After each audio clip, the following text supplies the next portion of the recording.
I think we might just be live. We are, for sure. Yeah. Oh. Look, we're used to Jordan just throwing us to the wolves with that anyway. So what does it matter? Now you knew it was coming. Yeah, exactly. Let's just make sure. Let me just shoot over, see if it. I'm on YouTube right now. We are live. It caught. All right, there we go. It is showing us, yeah. Oh, hello. Good morning. Welcome to the Stochastic.com NFL Showdown Strategy Show, Cowboys-Giants. If you're wondering what the hell Matt and I were talking about, I'll tell you. I'll let you in on the secret. Jordan Klein is dead. No, Jordan, is that not funny? That is funny. Jordan Klein's internet went out, and we couldn't get anybody to produce. So shout out to our own Matt Gajewski, because he does all of his own stuff, producing this one for us. So yeah, it's just Matt and myself going solo. We should be good though, right? All we're doing is, I mean, you mentioned this before the show. All we got to do, right, so just screen share the Sims and talk about some Thursday night football. Yeah, shouldn't be too bad. Hoping we can do this pretty seamlessly. But we're here to talk about football at the end of the day. So all the bells and whistles Jordan Klein does, it's awesome to have him. But people are here for the football takes and want to know what's going on in this Cowboys game. Damn right. So let's make it happen. And if you guys would be so kind, you know what's coming, right? Let's get it to where I don't even have to say it anymore. Atone for your sins this morning. Hit that thumbs up. Subscribe to the channel. Leave a comment down below. That goes an incredibly long way for us. Everything. Like the smallest bit of support, whether hitting the thumbs up, subscribing, all that really does do a lot for us. It really does. So we appreciate you in advance. And Matt, I'm pretty stoked. Was looking at this the other day. I keep giving everybody, updates on where we're at as far as subscribers go. We are now less than 700 away. I was actually thinking about this last night when I was driving my car. I don't know if we should do something for the 100K on one of our shows or something. I should bring back the Four Loko shotgun. What should we do? Oh, like a little celebration. Yeah, something on stream. Do they still even sell Four Lokos in the same form that they used to be? They don't have the caffeine. They got in trouble. But they're still awesome, just not as awesome. Okay. I'm a pretty peaceful person, but the only time I drank Four Lokos, I tried to fight somebody. The only time I just tried, and I was like, I probably shouldn't do that anymore. They fired me up. It's funny, before you even finish what you were saying, I knew what you were going to say. Yeah. Right? Like even when I drink, back when I was, a little younger, when I would drink, I'd get not belligerent, but like, you think you're tougher than you are. But I haven't been like that in so many years. Like I'm really just, you drink, you get calm, you have fun, you hang out. I don't know what was going on with them, but I got aggressive, Matt. So I guess all that means is that if we hit 100K, you'll shotgun a Four Loko well, you're 9 o'clock since you're an hour behind me on the 9 o'clock strategy show. I guess we have some options. We could do Monday. We could do Thursday. We could do Sunday. If you want to hang for an extra 2 minutes when me and Eric are live. No, I don't know the best time. No, you and I are doing it on a show with us. We have to. Okay. What about, aren't you and I Monday Night Football too? Yes, my internet went out on Monday night, just like Jordan's did this morning, but I will be there normally, yes. All right. Jake DeWitt said having a daughter certainly calms you down. Yeah, 2 daughters, bro. That'll do it.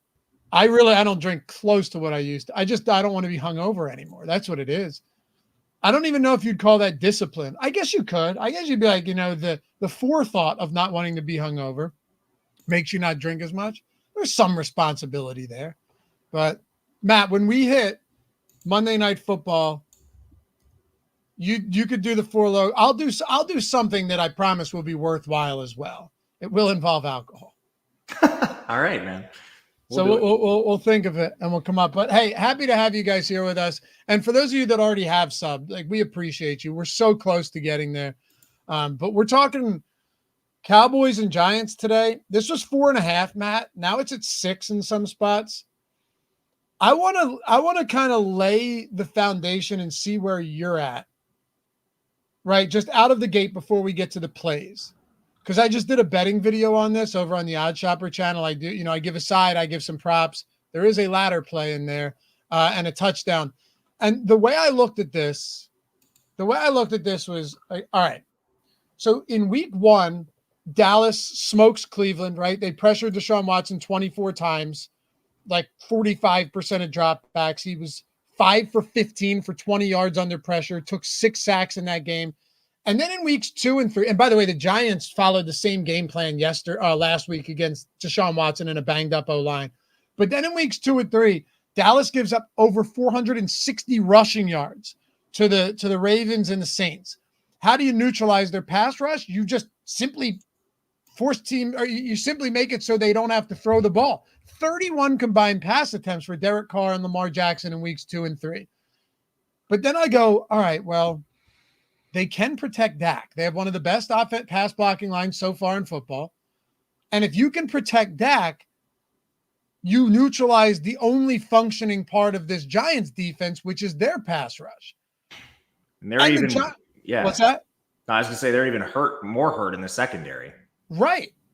And then with the Giants, I'm not saying they can or can't protect Daniel Jones because it's better than it was in previous seasons.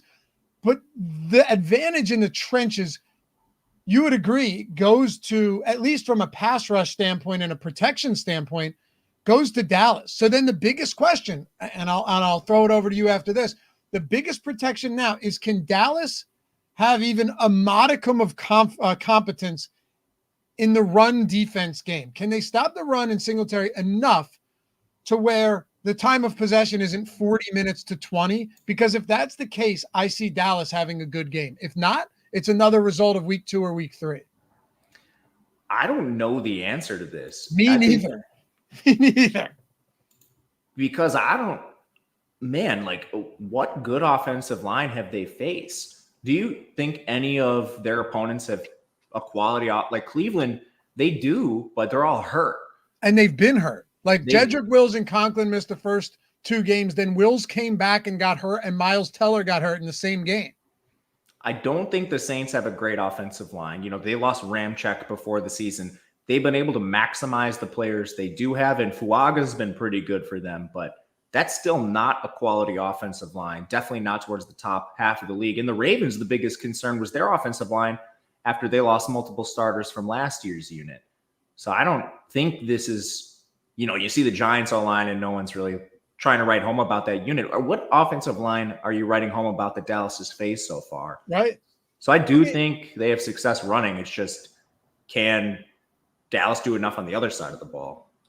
I agree. Also, though, Baltimore's secondary has been a problem just in the sense of they've given up the most pass plays of 20 plus yards, Matt. But at the same time, they haven't really given up a lot of passing touchdowns, and they've kind of limited damage in between the 20s for the most part. And I'm referring to last week, right? And the Saints, I think, have a pretty competent secondary, that team. The Browns do. That game was mostly just Browns offense being inept and putting the Cowboys in pretty fortuitous spots on the other side. But I look at it like this, and this is where I wanted to go with you here, because then we can figure some stuff out. If the Giants can't get to Dak, and even with kind of an overhaul on the offensive line, the Cowboys really have pass blocked well for Dak. Only Lamar Jackson, Mahomes, and Aaron Rodgers have been pressured at a lower clip through the first 3 games, and Dak's dropping back a ton. Now, if you're playing from behind, you could be like, yeah, well, maybe they're not bringing a lot and they're just sitting back fine. But the offensive line is held up. If the Giants can't get to Dak, don't you think that's massively going to expose a big weakness on their defense that hasn't actually been tested yet in their secondary? Oh, yeah. And we say they have a good pass rush. They have 2 good players on their defense. Maybe 3 if you want to include Banks. I think he's still dicey. He's had some pretty bad spots this year. He was diced up against Cleveland. But, you're talking Brian Burns and Dexter Lawrence. I don't think anyone else on their defensive line is even I don't even know if they're average, man. Like, What about Thibodeau? he's been terrible. I know. Terrible. It's like he had a lot of sacks last year, but aside from that, everything else was bad. I actually went and looked at this in the offseason. His underlying pressure rate was really low. He was just converting sacks at an extremely high level when he wasn't getting a lot of pressures, and he's had a bad start to the year. And then their former, high draft pick, like Azeez Ojulari, is like barely playing. So then, yeah, if they're not getting to him, I don't know. Like CD could just pop off in a game like this. He's so good. He's so good. Also, a little bit of narrative. I kind of love that when you've got guys like CD, who's one of the most elite receivers in the game. He came out and talked to the media on Tuesday and was basically like, I failed myself. I failed my team. I let everybody down. And I just handled everything poorly the other day. And he's like, things will be different going forward, and gave a smirk. So, there's a part of me that's like, oh shit, is CD just going to go nuts tonight? Maybe not, but they don't have much of a, isn't this game so weird though? Like they don't have a run game, so they have to throw, but if they develop a run game, then the passing game is just going to be even more efficient. I agree with you. And I think moving more towards Dowdle instead of Zeke has been a success for them. Very small sample. And this is definitely not going to be one of the top run games this year. But I mean, you should have more room to run in this matchup. Dowdle's been better. I think they can take enough pressure off CeeDee Lamb where it's not, okay, dedicate all your resources to CeeDee and then boom, you stop Dallas. So I do have some optimism in other players. And to your point, it might just be a tide that lifts all boats. I kind of view it that way. Yeah, that's a good point. And, you look at week 1, they gave up 111 rushing yards to Minnesota. But again, that's not a ton. But again, that was another one of those games where the Giants offense just put the Vikings in good field position, right? Like they didn't need anything crazy. In week 2, they gave up 215 rushing yards to Washington. And then week 3, playing with a lead, can't protect Watson, can't run the ball. Offensive line has 3 starters missing, good starters missing, so they can't run the football. There's so much ambiguity here, right? Like for both of these teams, I don't think we really know the identity of any of them. But if I had to look at this, I'm not looking at the Giants and saying they have a great run defense. I'm not looking at saying they have a great secondary. Nor am I. I think it's one of the worst defenses in football that has 2 studs. Maybe a third if Banks can get it together. He showed a little bit last year. But yeah, I mean, honestly, I think the offensive identity for both teams is get the ball to your alpha receiver. CeeDee Lamb, Malik Neighbors, everything else. If you can do other things, great. But right now, both offenses are just flowing so much production through their stud. And I don't really blame them. Especially with Dallas, they have a really weak run game. I think there has been some optimism recently, but Brandon Cooks is old. Jalen Tolbert is Jalen Tolbert. Like there's nothing around CeeDee Lamb. There's not really anything around Neighbors either. So, I mean, those 2 guys, just the engine of both offenses. Without question. I mean, even more so Neighbors this year leads the entire league in target share. The entire league. Malik Neighbors. Nothing suggests that will change. No. At all. I have some futures on him to hit 1,000 receiving yards. So the hope here is that he just doesn't get hurt. If he doesn't get hurt, he's crushing this. He's a lock. He's a lock. Yeah. But the problem with overs on futures full season is just the injury risk. So you know what I did? I just threw them all into parlays because I don't want to tie up one unit across the season worrying he's going to get hurt. Let me just parlay everybody. But, small play parlay, forget about it. But yeah, at the top, it's just so clear what we're working with here. And I think this slate's kind of fun because you have CeeDee Lamb up top. Personally, he is my favorite play on the slate. I'm sure plenty of people would go to Neighbors here. And I wouldn't argue that. I wouldn't disagree with you. I like CeeDee Lamb a lot in this spot. I like Malik Neighbors. Just you can't get away from that target share and production. As long as you're getting the ball, as long as they're trying to get the ball to you at the same clip that they have been, I'm on board. And then I also think Daniel Jones' rushing upside is something that's just kind of always going to put him in play, Matt. This guy has 8 rushing attempts in the red zone and leads the Giants in goal line rushing attempts this season through 3 games. So they're not afraid to get him going there a little bit. And then I'll go to you too. Get your breakdown on these top 5 guys. Throw Prescott in there and Devin Singletary as well. If the Cowboys' run defense truly is as comically bad as we've seen through the first 3 weeks, then Devin Singletary could be live for a big game. But I'm not sold on Devin Singletary, and maybe you could sell me here. The only thing I think that really works in his favor is the roll's been just pretty crazy, man. And his efficiency quietly has been awesome too. Mm-hmm. He can catch the ball, and he's at a price point that's a little different than the really expensive pass catchers on this slate, even, like the QBs. So he makes things work a little bit in lineups, and his projection is quietly pretty good. I was surprised to see it so close to some of the guys up top. But I mean, you look to the absolute studs. I was a little surprised by the difference in projection between CeeDee Lamb and Malik Neighbors. I was a little surprised by the sim output getting so much CeeDee Lamb. But at the end of the day, CeeDee Lamb's target share is not vastly different than Neighbors. I think he's going to be around 30% when the season ends.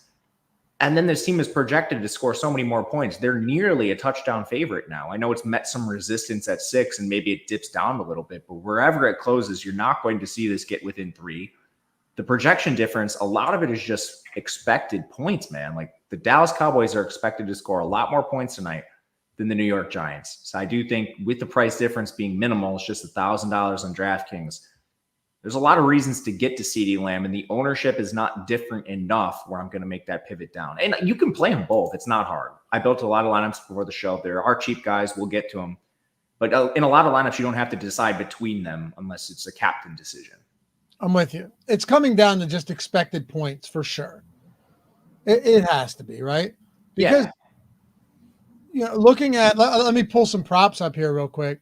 So CD, let's see what CD's touchdown prop is.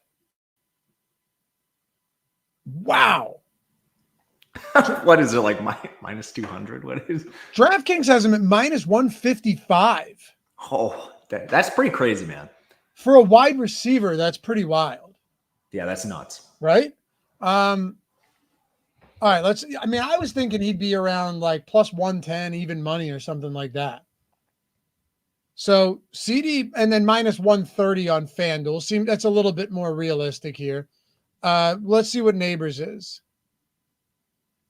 Malik Neighbors is plus 110, plus 125. Pinnacle has it at plus 143.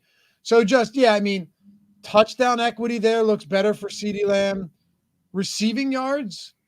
So Neighbors is at 72 and a half, 70 and a half, 71 and a half. And CD is about 10 yards higher everywhere else. So just from a touchdown and reception standpoint or a receiving yard standpoint, you're getting the advantage to CD there. My guess, Matt, is that receptions are probably pretty equal. 6.5 to Neighbors with juice to the under. And CD is 6.5 with juice to the over. Wow, CD has a slightly higher receptions prop than Neighbors today. Again, I don't think their target share is that different. I think you're right. And they come from Dak and not Daniel Jones. True. So in a vacuum, I would have Neighbors projected for slightly more probably, but I'm not terribly surprised. I'm not either. But it is the only thing that surprised me with his odds on the CD touchdown, but that just makes you like him more. It does make me like him more, and I think that explains some of the difference in projections. Like right now, we have both of them negatively leveraged, but we also have CD projected so high that the Sims are still just jamming him. Whereas Neighbors, you're not getting quite as much, but I think this is sensitive. The line has moved a little bit more than we've expected, so that's going to affect this. If it moves throughout the day, maybe you see Neighbors come up a little bit. Watch where his props go. That will definitely affect things too. There's a chance we're slightly under projecting Neighbors, so maybe this is a little higher by the end of the night, but he's still carrying ownership, and I think that is one of the bigger factors in this. that's keeping him low. If you play Neighbors, you're just buying at the absolute ceiling. Without question. And I love that kid. I know you like him too. Like He's sick. He's so good, man. Can you pull the sims up, see what our exposures look like right now? Absolutely. You want to see captain or flex, or leave it at both? Steer the ship on this one. We can do whatever you want. I mean, we can try see captain first. We can do flex after that. Doesn't matter. So here's Neighbors just individually. Okay, so 22% flex exposure, 10% captain. What about Lamb? That was lower than I was expecting on Neighbors, but Lamb is, especially in the captain, we got a ton of him there. And one of the observations I had was you just get more Lamb captain at the expense of the quarterbacks. Then when you isolate flex, you get less Lamb, more Dak, more Daniel Jones. But that's not all that different than normal slates where we see an alpha along with quarterbacks. You know what I mean? Like sometimes quarterbacks are very positive in the flex and not so much captain, because when they score well, like if Dak scores well, CD's scoring well. It's very unlikely Cooks or someone else really has an absolute awesome game and CD bombs. You know what I mean? Exactly. Yeah. We've seen that a lot lately with quarterbacks that just don't. Can you throw Dak up there? By the way, this is our sim, our pre-contest sim. So lineup simulator. Anybody ever wants to join, and we'll build a lineup on the single game sim too. For those of you that like to hand build, but want to get an edge over the field, but still love the process of hand building, we'll work on that later and build one before we go. But the link to everything is in the description. We consolidated it down to one single link. So now when you click on that, you go in and it's the join page where you can just see any of the 4 packages, whether you're a beginner taking it, just casually, or you want to ramp it up to the 2nd, 3rd, or 4th tier and get real serious, or just, like a dedicated casual with the light or the core package. Point is, do yourself a favor, even if you're not ready to sign up, check out what we have and see what type of tools you'd be interested in. So when you can toggle between weekly and monthly. It is all right there on the screen. Make your life significantly easier. And unlike last season where we made a mistake, this year we have something for literally everybody, no matter your style of play. And the great part is we've added like insane tools. The single lineup sim is just, Matt could speak about that all day, but you could just build lineups on that all day, get instant feedback on the sims. It's awesome. Honestly, I've been using the single lineup sim more than I thought. And it's largely just because it allows me to play more slates. Sunday is very busy, especially for like me and you. We have to do streams and stuff. I'm on live before lock. So in the past, it's been hard for me to, get all my main slate lineups in. And it's not like I don't want to play the showdowns and stuff, but it's allowed me just to like, almost I'm on stream on the back end firing the dumb brain lineup, but then I have a fail safe where I can run it through this and it tells me if it's horrifying or not. So it's actually helped me a lot build for more slates and get more money down and just enjoy DFS more. So that's one way I've been using the single lineup sim specifically. I've been using the regular sim since it came out.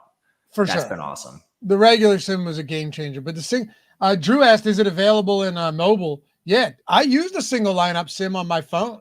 Me too, on Monday night when I lost my power. Yep. Because I couldn't use my internet. Great. That's awesome. Yep. That's awesome. But yeah, and if you ever have any questions, guys, hit us up. And if you decide to join, jump in the Discord, say hello, join the community. And if nothing else, you always have a community there. But also, if you have questions, you'll know when our products drop first. Even when we have new stuff come out, you beta test them first as well, if you guys are in there. But always never hesitate to hit us up with any questions, whether you're thinking about subbing or you already have. But that link in the description will get you there. All right. Dak Prescott. Look at that. Yeah, look at that flex exposure, Matt. I was surprised, and I thought it would be more in the captain, but you kind of reason this out. So much is going through CeeDee Lamb. It just makes sense. Like, what are the chances he outscores CeeDee Lamb with the PPR bonus? It's just like, it seems low. It could happen. Like Brandon Cooks can catch a touchdown. Tolbert's playing more. Ferguson's back. So it's not zero, which, our simulation doesn't suggest it's zero. Out of the top 150, you still get Dak captains, but lower than my first instinct. And I don't disagree with it. Do you think if that does happen, and he's the optimal captain, do you think Cowboys onslaught or at least Dak +3 is necessary? It could be that, that could work because the cheap players that we get to on this slate naturally are Giants. So you sort of end up with, and I don't want to play any really cheap Dallas guys. So that I'd be I'll have to look at this more. I'd be very curious to see how many, Dallas onslaughts we got in the sim. But on my first inclination, just knowing the cheap values on New York, I could see playing Dak, CD, Cooks, Ferguson, or something like that with two really cheap Giants. Yeah, absolutely. Rand said Dak captain worked last year against the Chargers. I'm looking at it now. Okay, so he had 7 for 40 and a touchdown on the ground, Matt. That's definitely a way he gets captain. If he scores on the ground, yeah. Yes. But how often does he score on the ground? Not often, that's for sure. I think he still can be captain. Don't get me wrong. It's just we're kind of trying to illustrate why we'd get so much. Why right now we're getting so much more CeeDee Lamb at captain. Yes. And in that same game, CeeDee Lamb had 7 for 117 as well. So there's that. Interesting game. Pollard had 6 for 80.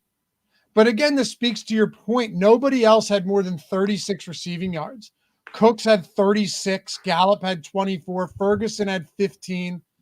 Cook scored. But yeah, that's an odd game. It's because there were only 20 points scored for the Cowboys, but Dak got in on the ground. That was the difference. He was the only rushing touchdown. In Showdown, you're trying to balance all these factors. So you need to play for specific outcomes. What are the chances CeeDee Lamb has a moderate game and someone else, Dak scoring on the ground, Brandon Cooks has an above average game, Dowdle scores the rushing touchdowns? What are the likelihoods of those happening with the workloads we're projecting? And CD has an absurd workload. You take that, and then you have to balance versus how owned are these lineups? How owned are these players? Is CeeDee Lamb owned at the rate, which he should be, considering he was a massive workload? Is Dak owned at the rate he should be, considering, like his rushing touchdown expectation is really low? And I agree with what our sims are spitting out right now that CD currently is not owned enough for his upside. And Dak is maybe owned a little bit too much in the captain spot. But we don't want to fade him altogether. He has an excellent floor. And if CD goes off, Dak's coming with him, maybe not in the captain spot, but certainly in the flex. And our tools do a great job of this when you need to take the specific game scripts and then turn it over to ownership and decide, is this more or less likely to happen in the field? That's the best things our tools have done for me, is help me make those decisions with more accuracy. And I rely on them a lot to do that. Yeah, without question. Brady said, do you want higher ROI or lower when you do a sim? Higher. But when you're running the single lineup sim, don't try and perfect it.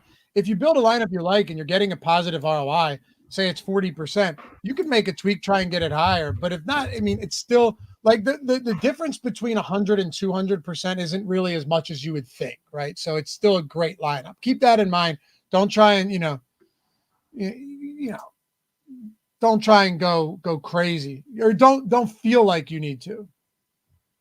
I honestly kind of ignore it altogether because it's changing slate to slate. Sometimes it's as high as like 500 or 600. Sometimes it's as low as 100 or 200. The best lineups are at the top. So, just like, don't go way down the board and you should be fine. Yeah, exactly. And as they say, perfect is the enemy of good. So if you have something you like, yeah, feel free to stick with it. All right, so this is good. We've kind of covered these guys up top. How much Danny Dimes are we getting? All right, I'll isolate him specifically. I thought it was similar to Dak. It is. Look at that. The only difference with Danny is he runs more. You know what I mean? I kind of like that. Which we're getting slightly more captain than we were of Dak. You know what I was thinking about earlier before we did the show when I was just messing around? Like, what type of lineups best work for Daniel? What type of builds best work for Daniel Jones? And I think there's a few ways that it could work because he can run. So if you have a guy that like Daniel Jones that can run, it's not even insane to think that like a Dallas onslaught with a Daniel Jones naked run back is all that nuts. I don't know how that would work from a salary restriction standpoint, But, and the obvious answer is, well, yeah, you stack Daniel Jones with Malik Neighbors. But because he can run, and if he's forced to run in this game, there's a lot of outs with Daniel Jones that you don't have with Dak Prescott. For sure. And I honestly don't know if it's as simple as, like you just stack him with Neighbors because salary is a restriction. If you do run Dallas stuff up top, CD, Dak, and then you want Jones as your run back, maybe it's just like we play all different kinds of contests. Say you want to play just something low risk. Daniel Jones is the lowest risk because, every time Neighbors touches the ball, Daniel Jones benefits, Daniel Jones runs, whatever it may be. I think you will be funneled a lot to Daniel Jones, Theo Johnson, Daniel Jones, Darius Slayton, because that's where the value is, and we'll get there. We'll break those guys down. But a lot of lineups that are jamming studs at the top, I think are going to end up with a cheap Giant because you just don't have a lot of cheap Cowboys that you're really interested in. There really aren't, huh? I mean, I'm just looking at pricing, and which of these guys jump off the page to you? This is going to be fun. Yeah. I mean, we do this every show. It's like Brandon Cooks, you mentioned. Brandon Cooks is getting up there in age, and he may have a game or two where he pops off, but he's not the same guy. He's still playing a lot of snaps. Turpin's playing, a quarter of the snaps, basically, over the past couple of weeks. Jalen Tolbert's been out there. He's been there, and he's been okay. The last couple of games, Tolbert's been productive. Like I feel like I'll be honest with you. I think I like Tolbert at $1,000 less than Cooks. I would prefer Tolbert over Cooks.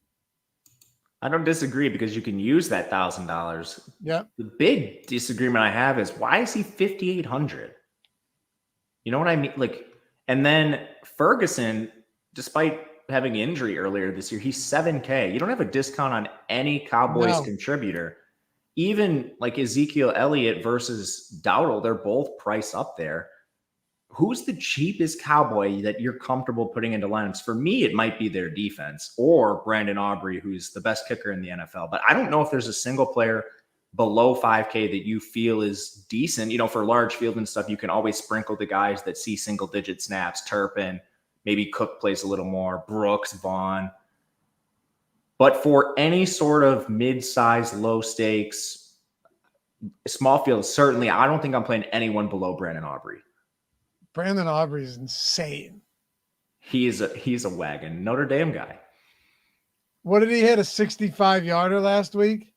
Dude, the craziest thing is he was in the XFL. How? He didn't play college football. I think he was a college soccer player. Is that right? Yeah, I'm pretty sure. He went to Notre Dame. I'm pretty sure he played college soccer and then took up football late, but then he was a wagon at kicking. A wagon kicker. That's and what's so funny is the guy they had before him couldn't hit extra points, couldn't hit chip shots. Who was it? Go ahead. Who was it? Who was before Aubrey? Remember I almost started feeling bad for him in that one game where he just missed absolutely everything. I don't remember who it was. It was only a couple of years ago. And I can't remember. Chat will tell us. That's what's great about chat.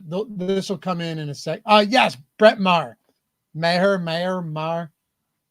It wasn't Bailey. It was Brett. I don't know how to say his name. I know who you're talking about. Is it Mayer or Mar or Mar? Maher? Is it Mar? Chat will tell us that as well. I've told you the only time that I allow my professionalism to wean is when it's a kicker's name. And then I'm like, yeah, please forgive me. I can't pronounce the kicker's name. Aside from that, Matt, I try and get him right. Maher. Brett Maher. That's right. I also found out watching the Broncos game that Tyler Beatty, who I've been calling Beatty since his college days, was Bidet.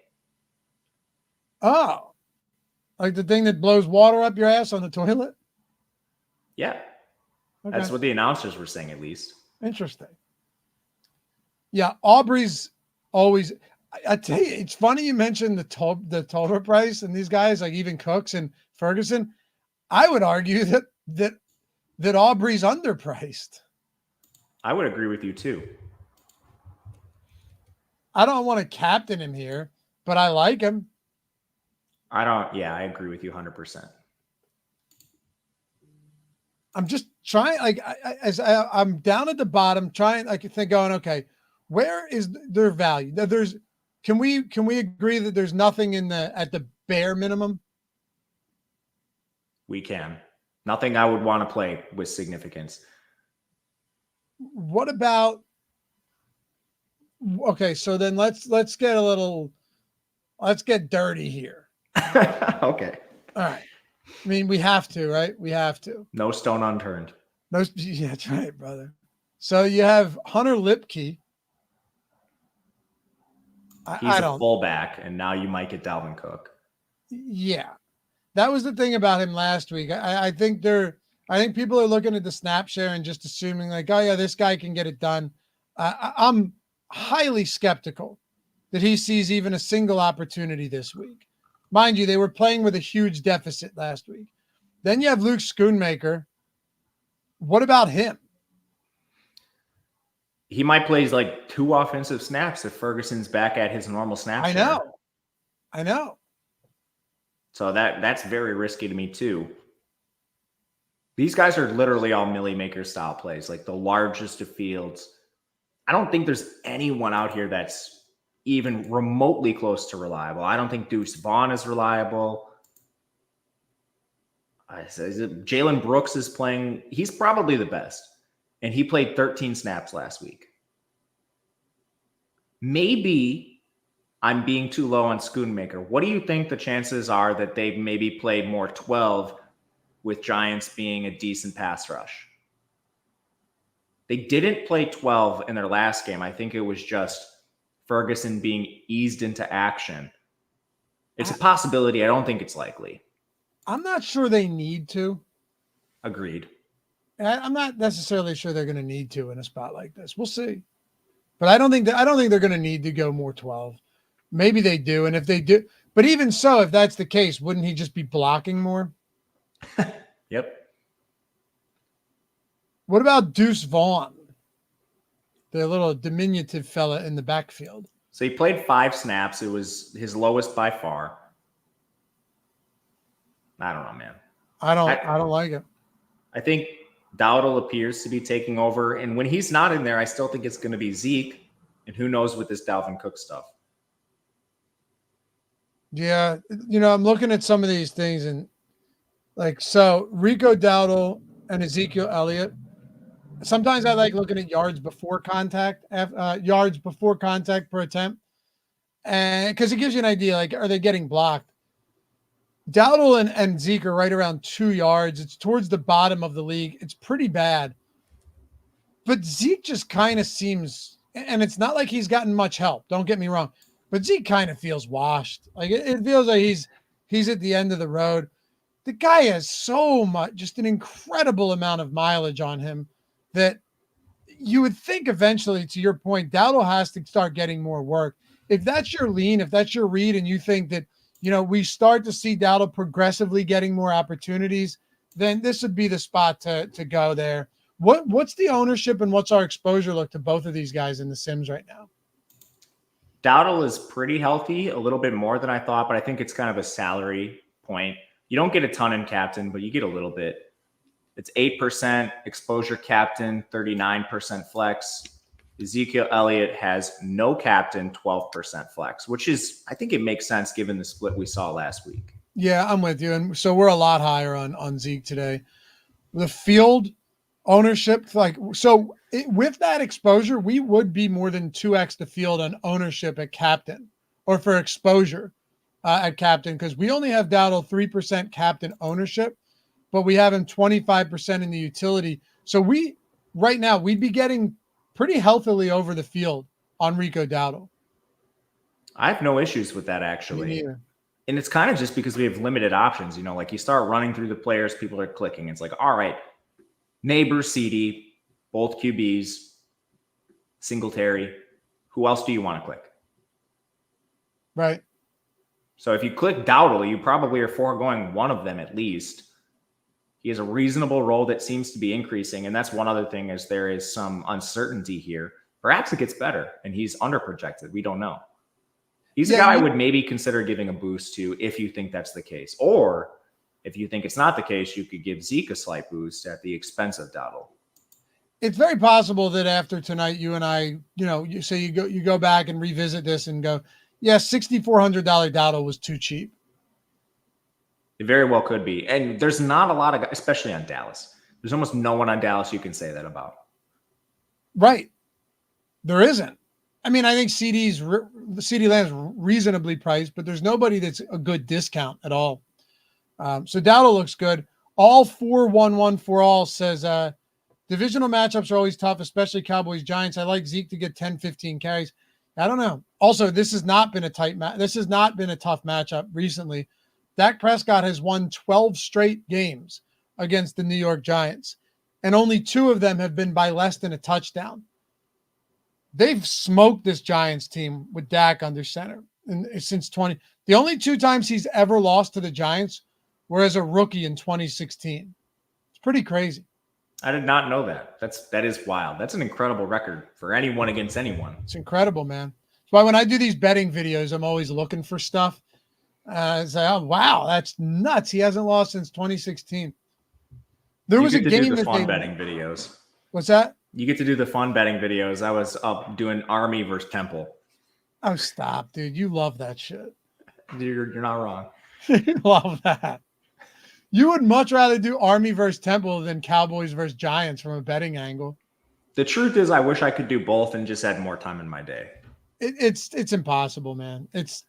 You run out of time. Especially with you, because there's so much fun stuff. There really is. Yeah, I always have these great ideas and I'll pitch them and everyone's like, yeah, it's great. And it's like, well, are you going to do it? And I go, I'll try. It's so hard, man. During football season, it's really tough. Who else do we want to talk about here? Wandale, we haven't gotten to. We haven't gotten to the pass catchers. I don't know if you wanted to get into like Tyron Tracy, because at the very least he's getting some work, but it's still the backfield mostly going to Singletary. Where else do you want to go in this game? I want to look at Singletary, especially from the Sims perspective. I just pulled it up on the screen. He's one of our most positively leveraged players, which I think is pretty warranted. His role, honestly, has been better than expected, and his efficiency has been better, which is wild. I don't know, man. Like, I'm strongly considering playing him now more than I was coming into this game because it's just been so solid. The O-line has improved. They're still not great, but I mean, anything is better than what Saquon had last year. Mm-hmm. His skill set seems to be just fine handling 3-down work. He's cheaper than the other studs, and I think he's probably the one we would want to click the least. Maybe you could argue him over Daniel Jones, but I think there's a chance he's going under-owned, and right now our simulations are telling us that. That's big exposure, and I like it. That is big exposure. Right? It comes back to the way that you and I opened the show today, though. When we go, hey, look, this could play out, or this could play out. I think there's two distinct ways that this game goes. It could always be like a Danny Jones pick 6 type of game, and then everyone's just miserable. But let's say that there's other ways, right? Dallas gets right. They protect Dak. They throw the ball well. They get some bit of a run game, but they stop the run enough to where it's not, 65-35 time of possession. Or they still can't stop the run. And the Giants dominate time of possession. And then you're going to be praying that you have a ton of Singletary. It's really one or the other to me. And if it does play out that second way, Devin Singletary is going to have another really good game. We've seen the recipe for at least moving the ball on Dallas, and it involves the run game. So I'm definitely not going to fade Singletary based on game script, projected spread. Even so, he's a good pass catcher, so I don't think it matters a ton. But yeah, I'm very interested in Singletary. Even if you are doing Dallas onslaught stuff and maybe instead of Daniel Jones, you want to use Singletary as your run back, maybe that salary does a lot for you. I think he's fine to use in that game script, even though it is one that you would think they would be trailing. Me too. He's run, 54 routes in 3 weeks? Yeah, I guess Tracy's been a little more involved, but I don't think he's really carving into this role significantly yet, at least. No, I don't think he is. He has ran 31 routes, but he's also only been targeted on 4 of them. He's a weird player, man. He played wide receiver his first 4 years in college, so I think they're just kind of using him in unique ways. What about Theo Johnson? We're finally here. Before you laugh at me, the guy is an athletic freak. Dude. I'm not laughing at you. I like Theo Johnson. Yeah, I said earlier he's going to be the death of me if he has 1 or 2 good games. Like it's just going to be, it's just going to end up being Jelani Woods for me, where I'm chasing that because he's an athletic freak, and then Woods just never plays again. Woods has been injured. He hasn't actually failed. He just can't get out there. Woods is dude, he's a freak, a real freak, but he's hurt every single time. And not just like a little bit hurt, like missing the entire season for 2 straight years. What do you think of Theo? He had an end zone target, tough catch. He dropped it kind of last week.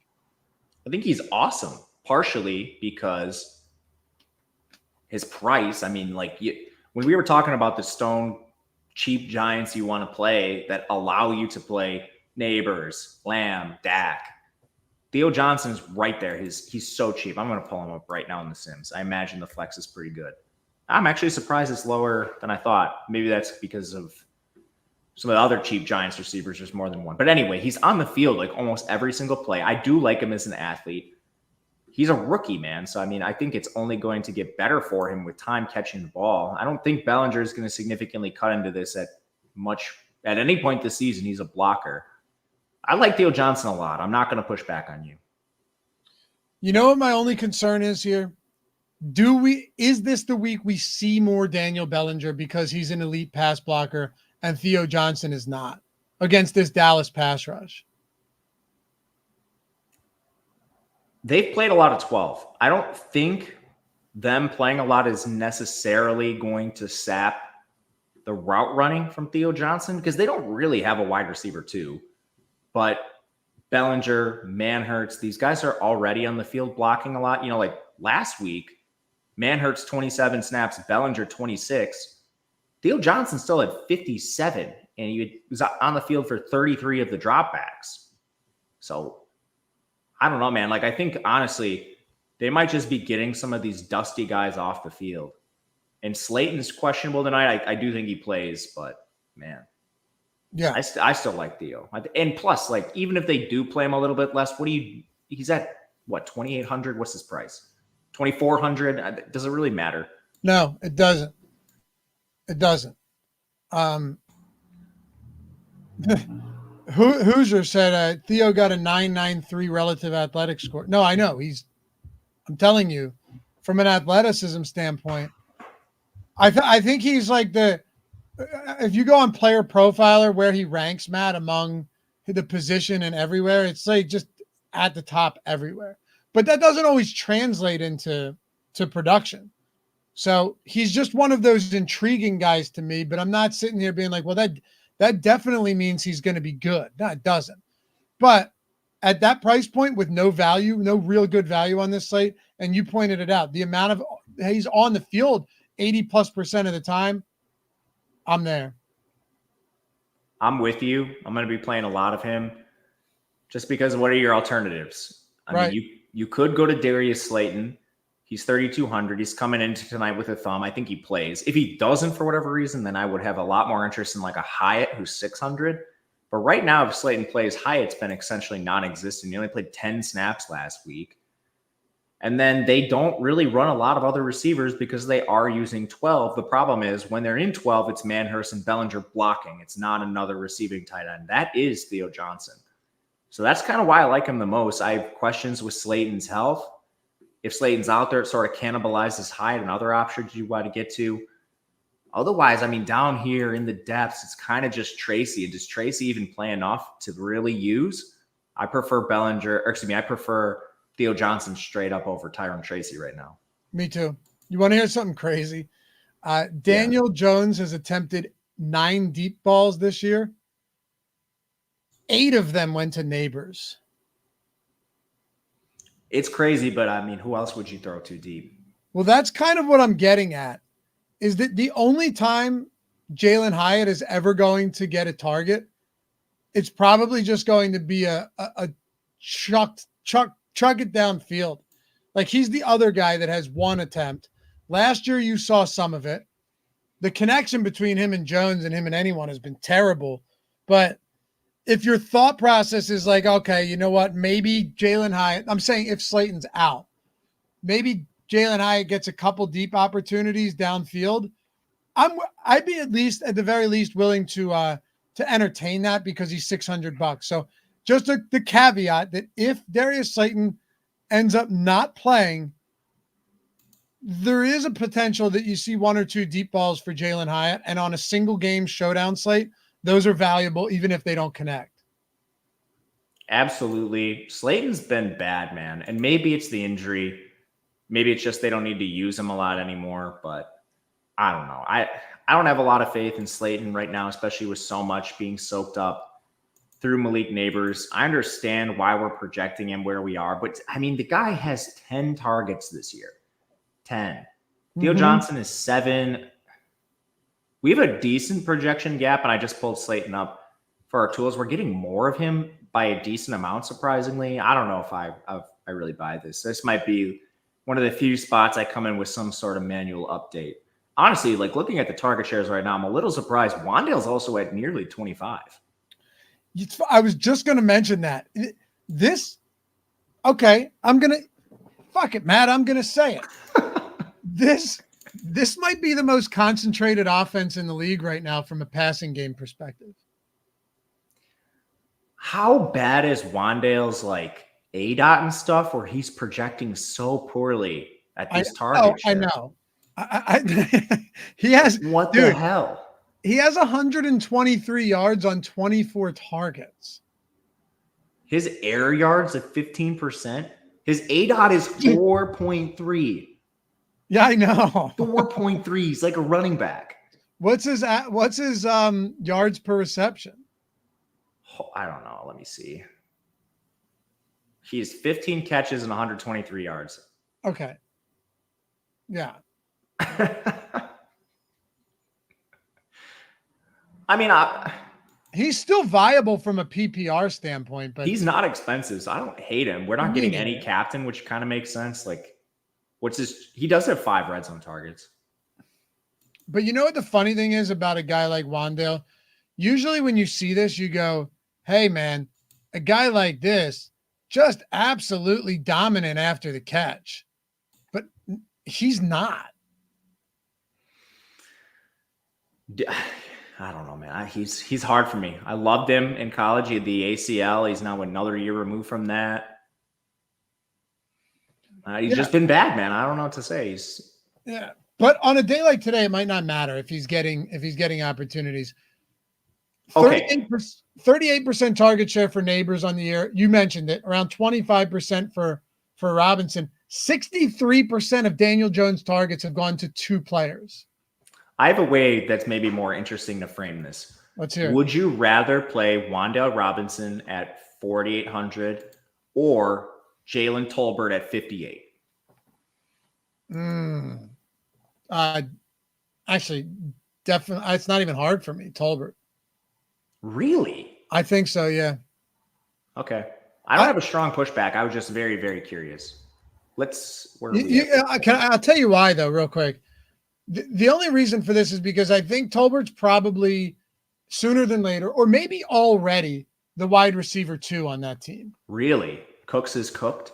I'm not saying he's necessarily cooked. So dumb. But I think that Tolbert is the higher upside option there, and that Dak likely starts just using him more. Yeah, I do. So then are you going to probably give like some ROI boost or something to Tolbert? How much are we getting? Oh, we're not getting much at all. I think it's a price thing, honestly. It's got to be. Yeah, because you obviously want to prioritize CD, Neighbors, Dak, the studs. That doesn't leave you in a great spot to jam mid-price guys. we got a lot of Slayton. He's at the bottom, a fair amount of Theo. I think a lot of lineups are just going to be like 4 expensive players-ish, 2 cheapies. Yeah, you're probably right. The problem with Wandale is just you're undoubtedly just you're either drawing to a touchdown or 7 receptions for the 30 yards and just hoping he gets you there on PPR. Yeah, I don't love him, to be honest with you. Just a very weird exercise between him and Tolbert. Okay, what if we include Aubrey in this? Oh, don't do this to me. So now it's Tolbert, Aubrey, Wandale. Probably Aubrey. I think so too. I think so too. Usually this is a dead zone, but you and I are having a real conversation about this today. But you again, though, I know they hope to not have to throw this much today, but you see, like, Tolbert has 3 deep attempts this year, and these are some of the things that I do look at. Like I do care about that, right? If from a showdown standpoint, I'm not saying it's everything, and you probably see, maybe an additional target or 2 for Wandale, but yeah, I don't know. Tolbert has 2 red zone targets, nothing crazy. He's just a higher upside play. If you're playing large field tournaments, I like him more. I agree with the upside. Check out what we got for Aubrey exposures. Gnarly stuff. Yeah, it's not shocking though.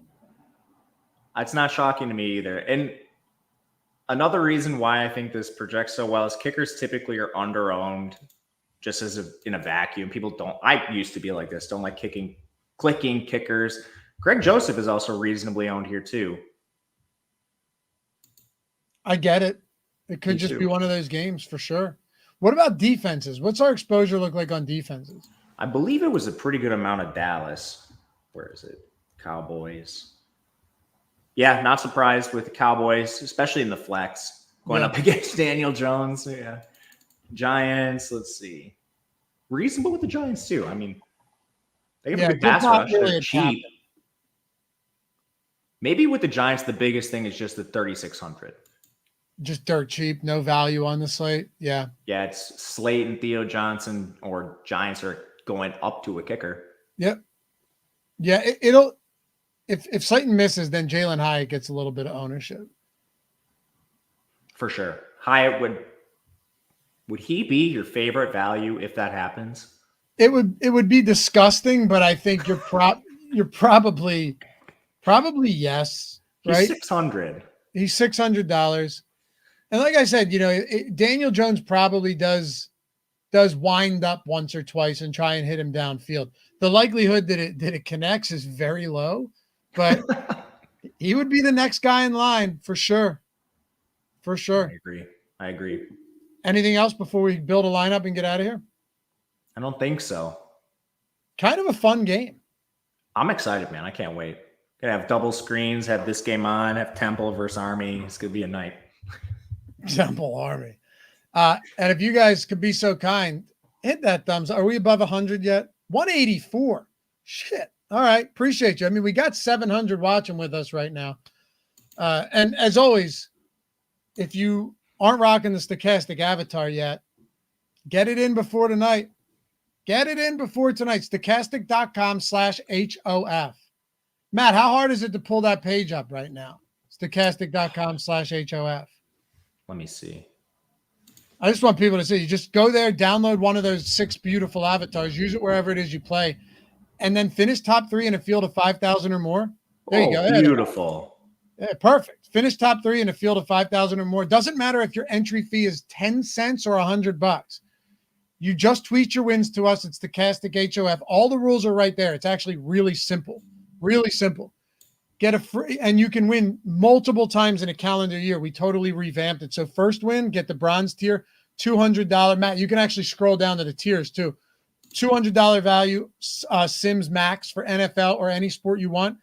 Get silver, second win within a year. Get a free month of any single sport sim plus a week of any other sport. And then 3 times Sims All Access, $550 value, every tool for every sport on the site, just for rocking the avatar. That's it. That's it. And if you get that 20K plus win, we don't have the rings video, but you've seen them. Those beautiful stochastic engraved Hall of Fame rings. I'm ordering more of them tomorrow. We have a lot on deck in the spinning display case. Just beauties. You want one. Anyway, stochastic.com/HOF. Rock the avatar wherever it is you play. Let's build a lineup, man. All right. Bring up the single lineup generator simulator, and we'll do it big. Let's do it big. I don't know where I want to go at captain, man. First, I would suggest going to the showdown slate. Thank you. Yeah, I got you. I was building my own lineup on, the back end in DraftKings, trying to hand build it. You can see where I was earlier today when I was messing around with this. It's already up. I'll exit out and we'll go from the top. Sweet. All right. So I want to try Lamb at captain first. We've been talking about it all show, right? Whoops. I agree with you. That's where I was before when I was doing this and messing around with stuff before the show. Okay. Envious, do you ever bet first TDs, Laffy? If so, who you got? No, I hate betting first touchdowns. I love betting touchdowns, and I'm willing to ladder up to like 2 or 3 if it's a crazy spot. First touchdown to me is just, I don't like it. How about that Jamar Chase ladder? Yeah, baby. Dude, so we got the 2 at 9-1. We were so close to the 3. So close. I was hoping they would just jump ball it to him in double coverage, Matt, and at the end of that game. Would have been ruckus. I had it 55-1, but that stuff's fun. Yeah. Who do you want to go at flex? I want to go neighbors. I think I just want to see what we can do. Oh, okay, sure. Let's do it. I think it's doable when we start putting in value. Let's do it. So now the question is, do we want Dak? Because if we go Dak here, I would want one more pass catcher. I would honestly be fine going with Rico as well, with like a Dak CD Rico or something. But the other pass catchers for Dallas are kind of expensive, so that's going to limit us. We probably just can't play Daniel Jones then. Yeah. I mean, I'm willing to go Singletary and just see what this build ends up looking like. Yeah, let's do that. I'll throw in Singletary. Because you could have Singletary and Neighbors with great games, and Daniel Jones is nowhere close to optimal. For sure. All you really need is Daniel Jones not to scramble his heart out. Yes, exactly. Like Neighbors could get there without a touchdown on this slate for sure. I think this is going to be a weird build, and maybe you won't like it. I want to hear what you think, but I'm going to put in Theo Johnson, and it's not because I'm trying to create a giant stack or something. We just need something to free up some salary for us. Let's try. Even this without Daniel Jones, I don't think it's that crazy because now we have almost 5,500 left per player, and we have actually some potential options. All right, so right now, though, we don't have either quarterback. I wonder if this lineup's just not going to look good for us, but what we have to do, in my opinion, is we go Rico here. I don't have any issues with Rico. I mean, this is the type of lineup where we're playing for heavily concentrated target share for the top wide receiver on each team to where the quarterback doesn't end up being worth it and both running backs get enough work. I don't think this is crazy. So what do we do here, though? I mean, I think the easy answer is probably just Greg Joseph because we don't have either QB. How much ownership are we fighting against? I love that. Try it. I don't know if this sims out well, but I kind of like this lineup, Matt. Where it's a greasy one. This is large field for sure. Yeah, it's grease, all right. Gonna wash our hands after this. Yeah, there we go. Not great. We got to do one more to get. Yeah, we do. We can't do that. Maybe not CD and Neighbors. Throw CD. Throw CD and Dak in first. All right, CD first, then Dak. No Neighbors yet. And then, what do we think next? I kind of want to do Rico and Singletary. Try that. So that way we have both run games, which I think is going to be a little different. We don't have Neighbors. And Matt, Eric in chat is right. Change that up top to large field contest. Oh, maybe that would have been a problem. I think it still would have been bad. I think it would have been maybe not 40% bad, but I don't think we were in the right spot. Agreed. All right, so Singletary, Dowdle. Oh, you threw Rico in there too? Okay. Lamb, Prescott. We're not going neighbors here. Definitely not. You could go Aubrey or Joseph. Let's try Aubrey, see what we're left with.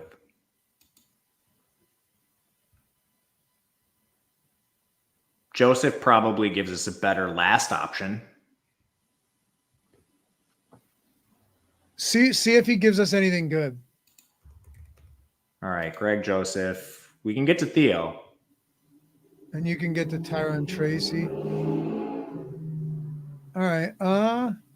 And we already have Singletary, so we're not going Tracy there. I'm going to throw in Theo and run it. Try it. See what happens. Can't be as bad as the last one, right? I don't think it would have been great if we were even in the large field last time. Me neither. Cut it in half. It's honestly, now that we're actually doing this and building and hand building some, it's a harder slate than I was initially thinking. And honestly, like getting these results is more valuable to me than getting the positive ones, so I know what not to do next time. Yeah. Okay. So I'm just trying to figure out. I'm trying to solve the riddle here, Matt. Like what are we missing here that's not grading out well, that's not simming well? DFS Ed said it's because of Lamb in the captain spot. No, it can't be, because didn't we have like 30% Lamb at captain when we ran the actual sim? Yes. So I think part of it is not finding the salary from Theo to Darius Slayton right now, who we have projected better, but again, Slayton has the Q tag. And then probably just going from like Joseph to Aubrey would do a lot for us. Maybe if you swapped out like Dowdle for someone. I have an idea. Yeah. Swap out Rico for a Dallas pass catcher. All right. So probably Tolbert. It's funny because Rico Dowdle projects a lot better than Tolbert. So we have 1,000 left. You can go from Greg Joseph to Aubrey or something. Remove Theo too. Let's just see if we can do. So we have, what do we have? A 3-1 right now currently? Yeah. Okay, so we have a 3-1 with Singletary, 4,000 remaining per. I mean, you can't get to. Did we have any Hyatt when we ran the Sims? I didn't check for Hyatt. Like, what if you went Ferguson and Hyatt? How bad does that look? We're going to find out, man. Let's see. All right. We're going to find out. We catch the Hyatt bomb and we're printing. That would be so awesome. Damn, this is tough. Yeah, I know. This is tough today. Try one more with those top 4 in the build and see what happens. You can put it together here. These 4, so CD, Dak, Tolbert. I'm going to try to play Aubrey and see what we can get left over. All right, and then if this doesn't work, I just want to try one thing after this before we go. I mean, this is what's fun about this single lineup tool. That's why I like it so much. It's great. Deuce Trey said bad lineups they're giving them. No, this is what we don't want to get negative. We're not also trying to give you lineups. Like, we're just doing exercises. Don't play these. Do this yourself. Exactly. All right, let's try one more thing. Remove Singletary, put Wandale in there. Oh, baby. Here we go. Okay. And then, so we have Lamb, Prescott, Jalen Tolbert. Remove Tolbert. Put Rico in. Man, you're so much quicker than Jordan Klein. We love you, Jordan. And then we have 50. Okay, so we're not in a bad spot here. We're not in the worst of spots.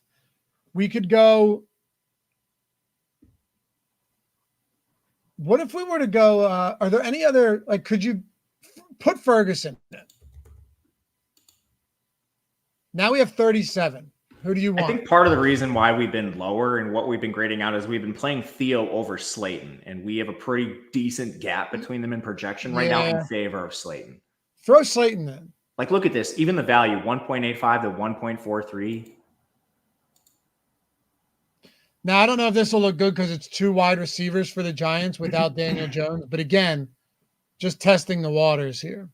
And yeah, we're not trying to give you lineups to play. We're trying to like just do the exercise. Like, this is what me and you do. We're not all the time. And with Showdown, it's more complicated. I can rip off main slate lineups, and I know the first lineup I put in is going to be positive ROI. Like, I just know, because I understand, like, building with main slates, you can tell.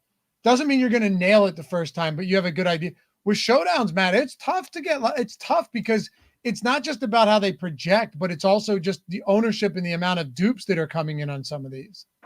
Yeah, that's a huge wrinkle that our tools actually look at and take care of for you. Before, I was trying to predict dupes like a caveman. Are we able to get to Tracy over Slayton by any chance? Yes. All right, last one. We had a pretty good positive on that last one. I don't know what Tracy will do. I think it brings it up. Still positive, down a little bit. Not bad. Anything else you want to do before we get out of here? I don't think so. I think get roasted for some more bad lineups. Yeah, I know. Hey, you guys are the best, man. We appreciate you.